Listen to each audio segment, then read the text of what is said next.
Jopur ma Mumias omiyo tend kambi rego niang ma Mumias ndalo 14 mar keto lela chal mar omenda lela ne jopiny ka ok kamano to gidhi kawo okang' mar chik ne telono. Jopur kaachiel gi jokanyo moko ne twak ute fwambo ka giwacho ni dibed ni nitiere tiyo marach gi omenda mag kambino ma gibiro to ka duol ma ochung' ne choko osuru KRA wacho ni gibandho kambino mar Mumias osuru ma pok ochul maromo siling bilion 3.5. Bende kambi mar Mumias ni kod gope mag bengi maromo milion 545. Kambi loso sukari mar Mumias noket thuolo mar kambi machielo kawe kata receivership e higa 2020 bang' rem chopo kare wechege mag omenda. Sisi wakulima tutaanza kufaidika kwa hiyo factory. If he cannot file returns correctly, if he cannot give us the report correctly, then what is he managing?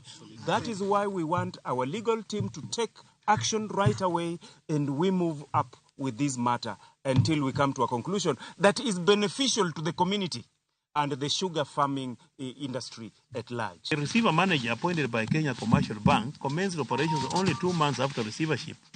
The $6 million question here is, where did he get the cane that was claimed that it was insufficient at the time of closure? There was no feasibility study and or survey conducted, and even the valuation report of the company assets and whatever.